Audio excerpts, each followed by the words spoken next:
I cried while eating McDonald's today. Story 1.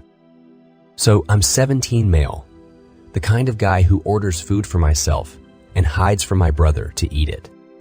I know it's selfish, but I love to see his annoyed face when he learns I didn't share with him.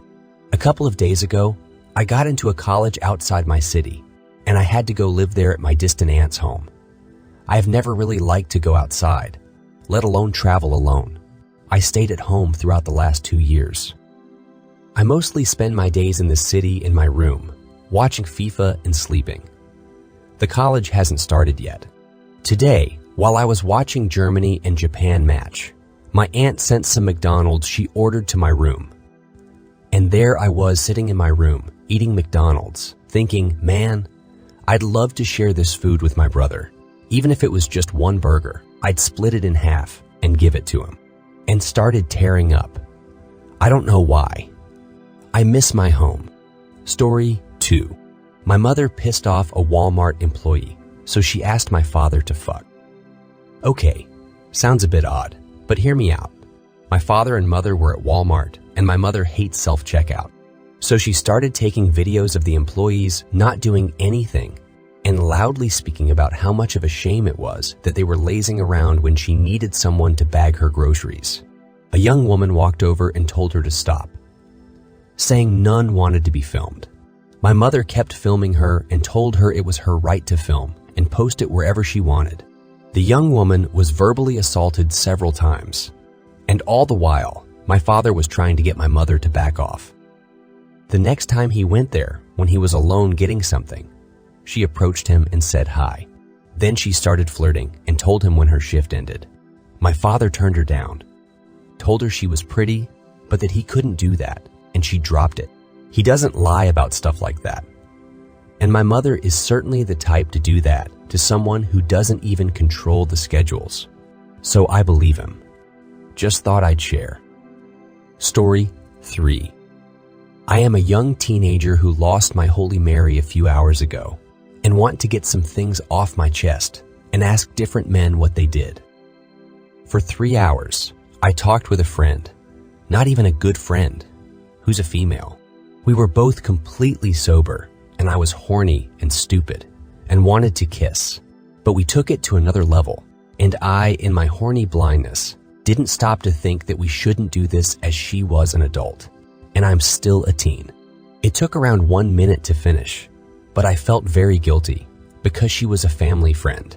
I feel like we did something we shouldn't, so I said we should just be friends, and we both agreed that nobody should know.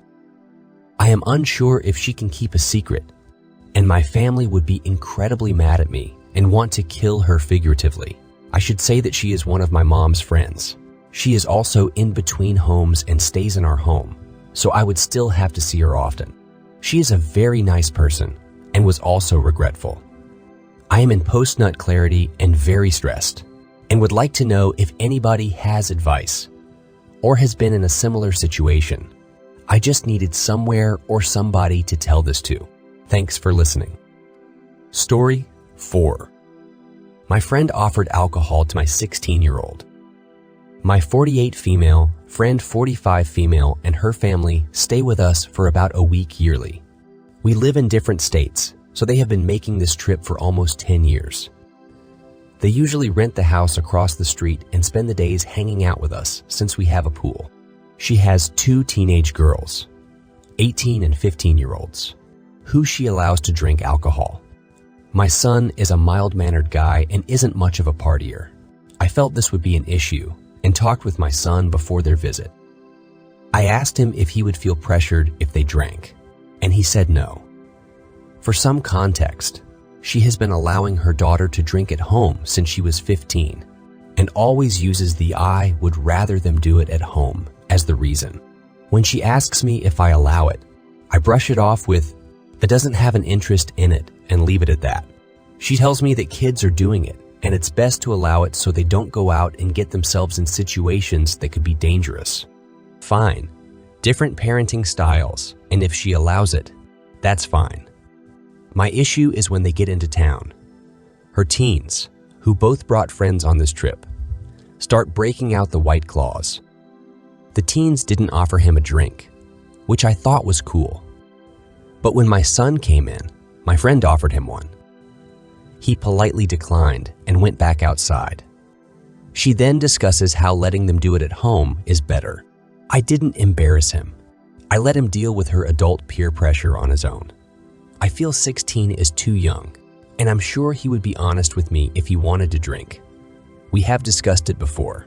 My issue is that the teens were not pressuring him, but their mom was. Am I wrong to be super annoyed by this? I never brought it up to her, but 4 weeks later, I still think she was way out of line.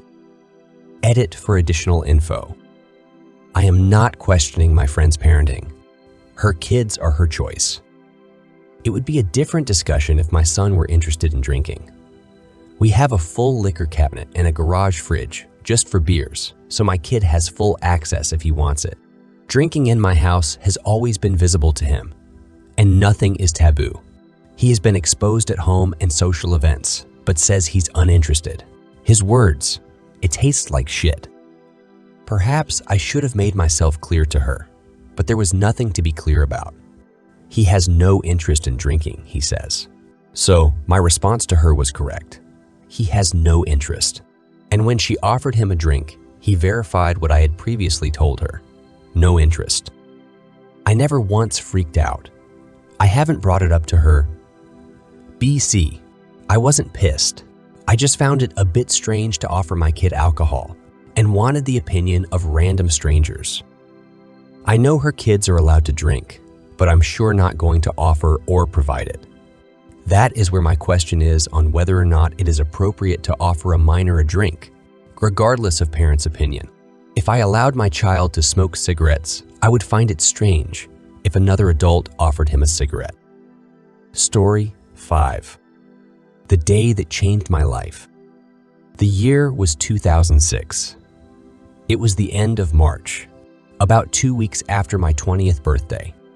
I was a high school dropout, drug dealing, meth-addicted scumbag at the time. I got kicked out of my house when I dropped out of school on my 17th birthday, so I would couch hop or stay in seedy motels with the money I got from selling dope. This day, I was chilling with my homeboy Jay and this girl Candy, smoking some dope, meth, in Jay's room. I had about 4 grams on me. Jay's phone rang and some dude asked for an 8-ball, 3.5 grams. He was the GM of a pizza place down the road.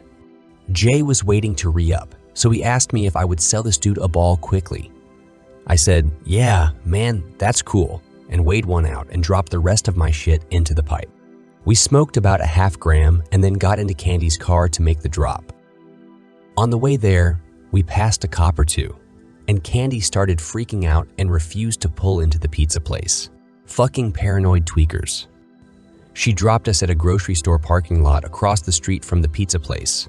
We walked through the parking lot across the street to the pizza place. Jay was in front of me about 5 feet from the door when I heard, from behind me, "Get the fuck on the ground now."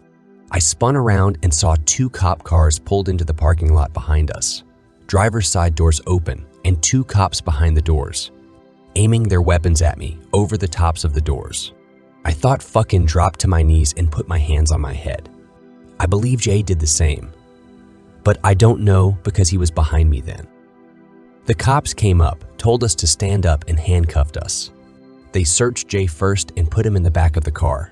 Jay told the cops his brother's name instead of his because he was on probation and didn't want to get an empty. He didn't have his wallet and looked like his brother, so it was believable. His brother had a warrant for a failure to appear for a ticket, so Jay got arrested anyway. He told me later that the computer in the front of the car had my picture on it before they even searched me. I don't know how true that is. When they searched me, they found the 8-ball, a digital scale, 98 empty baggies, 25 Adderall pills, and my pipe. I also had 2 felony warrants and a few misdemeanor warrants. I was booked into the county jail with an $86,000 bond for possession of 1 to 4 grams of a controlled substance, 3rd-degree felony, burglary of a habitation, 2nd-degree felony, possession of a dangerous drug for the Adderall, class a misdemeanor and some warrants I had for misdemeanors. I also had a warrant for felony MTR in the next county over. I assumed they reached out to the other county where I had the EMTR, but it didn't show up on my charges. Jay bonded out, but I couldn't come up with that kind of cash. So I was stuck in county until I went to court. I ended up getting sent to the pen. They had a weak case on the burglary, and my lawyer knew it. At first, they came at me with 6 years. I refused to sign the plea bargain, and my lawyer was able to negotiate a better deal. I signed a plea bargain for 2 years on the burglary, and they dropped the dope charge. I spent my 21st birthday in the prison, eating a cake I made out of cookies, hot cocoa powder, a melted Snicker, and some peanut butter. Jailhouse cooking can get pretty creative. I got paroled at 11 months, but then rearrested for my MITR. It was a state jail felony, which carries up to 2 years, so they gave me 18 months. State jail felonies are day for day. No parole, no good time. So I did another 7 months. After I got out, I had 6 months left of my parole. I completed it without issue and turned my life around. It wasn't easy, but now, almost 18 years later, I am a successful business owner with an amazing family, and I haven't had so much as a speeding ticket since. I haven't touched meth in just as long and intend to keep it that way. Story 6. I lost my virginity, and I regret it. So, I was always a confident guy around strangers. Behind a facade of confidence and jokes was a scared and anxiety-ridden guy. I don't use that term lightly. It was for this purpose that I liked older women.